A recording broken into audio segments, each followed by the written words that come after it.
नमस्कार, मैं हूं राहुल शर्मा और आप देख रहे हैं नेक्स्ट 9 न्यूज। आज हम अपने प्रोग्राम में बात करेंगे उत्तर प्रदेश की। उत्तर प्रदेश में साल 2027 के विधानसभा चुनाव से पहले तमाम राजनीतिक पार्टियां इस चुनाव को जीतने के लिए पूरा दमखम दिखा रही हैं। वोट बैंक को मजबूत करने का काम किया जा रहा है, लेकिन ये तो प्रदेश की जनता ही तय करेगी कि आखिरकार सत्ता में बिठाना किसको, और क्या एक बार फिर से उत्तर प्रदेश में बीजेपी की ही सरकार आएगी या फिर जनता बदलाव के मूड में है। अभी कुछ कहा नहीं जा सकता, लेकिन वोट बैंक को किस तरीके से मजबूत किया जा रहा है और समाजवादी पार्टी कितनी तैयारी कर रही है, आज इस पर हम बात करेंगे। उत्तर प्रदेश में साल 2027 के विधानसभा चुनाव को ध्यान में रखते हुए समाजवादी पार्टी ने अभी से अपनी चुनावी रणनीति पर काम करना शुरू कर दिया है। पार्टी खास तौर पर उन क्षेत्रों में अपनी पकड़ मजबूत करने की तैयारी कर रही है जहां पिछले चुनावों में उसे सफलता नहीं मिल पाई थी।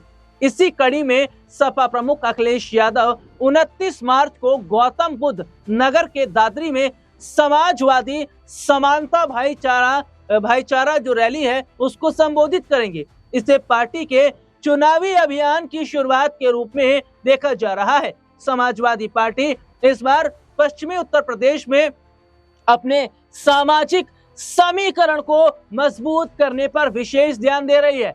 पार्टी की रणनीति पीडीए यानी कि पिछड़ा, दलित और अल्पसंख्यक वर्ग के साथ जाट और गुर्जर मतदाताओं को भी जोड़ने की तैयारी जो है वो कर ली गई है। दादरी में आयोजित होने वाली रैली को इस रणनीति का अहम हिस्सा माना जा रहा है। पार्टी नेता इस रैली में बड़ी संख्या में लोगों को जुटाकर शक्ति प्रदर्शन की तैयारी में लगे हैं।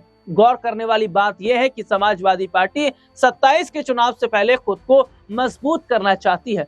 समाजवादी पार्टी ने साल 2012 में पूर्ण बहुमत की सरकार बनाई थी, लेकिन उसके बाद 2017 और 2022 के विधानसभा चुनाव में पार्टी दोबारा सत्ता में वापसी नहीं कर सकी। साल 2022 के चुनाव में सपा को 403 सीटों में से 111 सीटों पर ही जीत मिली थी।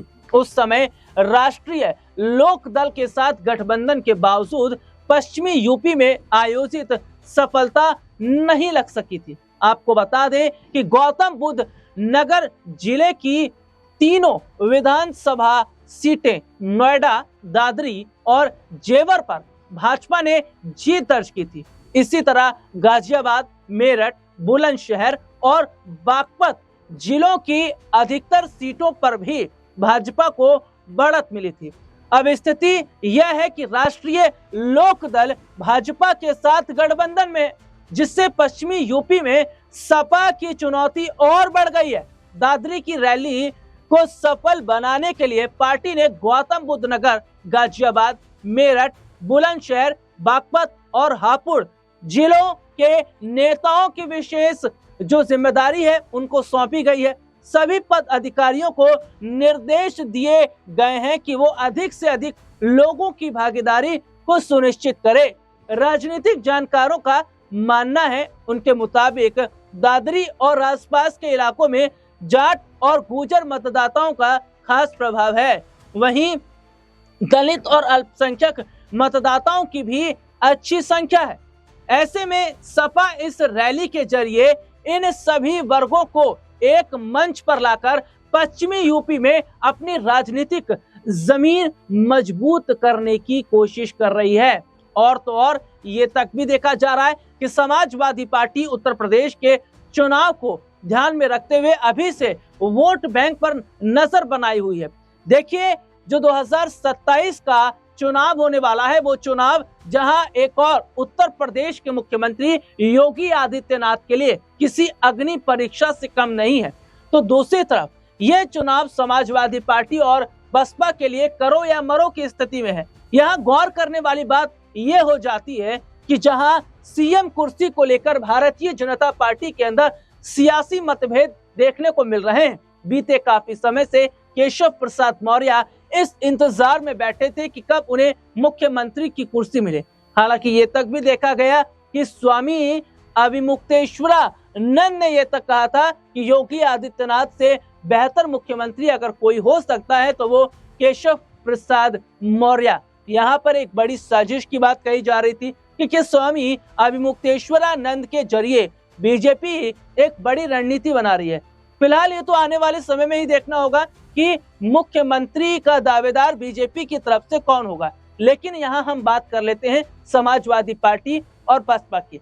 यहाँ पर ध्यान दीजिएगा कि समाजवादी पार्टी के वोट बैंक को मजबूत करने के लिए अखिलेश यादव पहले के चुनावों के ग्राफ को उठाकर देख रहे हैं और 2024 के लोकसभा चुनाव में समाजवादी पार्टी का क्या रोल रहा उत्तर प्रदेश के अंदर, इस चीज को भी देखा जा रहा है। दरअसल समाजवादी पार्टी की तरफ से जो तैयारी की जा रही है वो एक रणनीति के तहत है। समाजवादी पार्टी हर वोट बैंक को साधने की कोशिश कर रही है और इसके साथ ही साथ वो अपने नेताओं को, पार्टी के कार्यकर्ताओं को उनमें नई जान फूंकने का काम कर रही है, उन्हें मोटिवेट करती नजर आ रही है। तो वहीं दूसरी तरफ अगर मैं बसपा की बात करता हूं तो देखिए, बसपा बीते काफी समय से उत्तर प्रदेश में ठंडे बस्ते में है और पार्टी का एक ही विधायक था और उनके घर पर भी जो छापा मारा गया उसके बाद मायावती की भी मुश्किलें बढ़ती नजर आ रही है।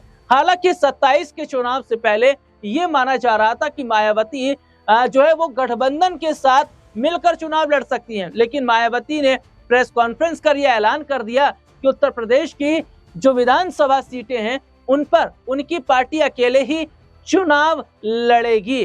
अब यहाँ पर देखिए, मायावती की मैं बात करना चाहूंगा। एक वक्त में मायावती उत्तर प्रदेश की मुख्यमंत्री थी। जो बसपा आज ठंडे बस्ते में चली गई है, जो दलित वोट आज मायावती से छटक कर या तो समाजवादी पार्टी की तरफ शिफ्ट हुआ है या चंद्रशेखर आजाद रावण की तरफ शिफ्ट हुआ है, उसकी भी वजह मायावती का लगातार ढीला बर्ताव रहा है, मायावती का लगातार पार्टी की तरफ ध्यान न देना रहा है। अब मायावती एक बार फिर से एक्टिव होती नजर आई हैं। एक बार फिर से मायावती अपने पार्टी के कार्यकर्ता, पार्टी के नेताओं को न सिर्फ जो है उन्हें बड़ी प्लानिंग कर रही है, उनके साथ उनको जो है तमाम चीजें बताई जा रही हैं और जिम्मेदारियां भी अब धीरे धीरे दी जा रही है। हालांकि मायावती को लेकर खबर ये सामने आई थी कि वो मुख्यमंत्री बनने की कोशिश में है और लगातार जिस तरीके से वोट बैंक उनका जो गिरा है, जो वोट बैंक छटका है, उसको फिर से अपनी तरफ करने की कोशिश है। लेकिन क्या ये जो कोशिश मायावती की है उसमें वो कामयाब हो पाएगी? क्योंकि देखिए, उत्तर प्रदेश में समाजवादी पार्टी की तैयारी को देखकर ऐसा लग रहा है कि अखिलेश यादव पहले के मुकाबले और ज्यादा एक्टिव हुए हैं, पहले के मुकाबले और ज्यादा वोट बैंक पर वो फोकस कर रहे हैं। हालांकि ये जरूर खबर है कि उत्तर प्रदेश का जो विधानसभा चुनाव है वो राहुल और अखिलेश एक साथ मिलकर लड़ सकते हैं, यानी समाजवादी पार्टी और कांग्रेस के एक साथ मिलकर चुनाव लड़ने की आशंका नजर आ रही है। क्योंकि काशीराम की जयंती की अगर मैं बात करता हूं तो काशीराम की जयंती पर कांग्रेस की तरफ से भी आयोजन किया जाएगा और समाजवादी पार्टी की तरफ से, ये दोनों अलग अलग मंच पर होगा। लेकिन इस बीच जो राहुल गांधी हैं वो कई दलित स्कॉलर से बातचीत करेंगे और कई दलित लोगों से उनकी मुलाकात होगी, छात्रों से मुलाकात करेंगे जो पिछड़े वर्ग के लोग हैं। तो ऐसे में माना जा रहा है कि कांग्रेस का भी जो पूरा फोकस है वो दलित वोट बैंक की तरफ है। अब क्या अगर कांग्रेस और समाजवादी पार्टी दलित वोट बैंक को तोड़ने में कामयाब हो जाती है तो ये मायावती के लिए एक और बड़ा झटका रहेगा। फिलहाल आज के इस प्रोग्राम में इतना ही, फिर आपसे दोबारा मुलाकात होगी, तब तक के लिए इजाजत दीजिए, नमस्कार।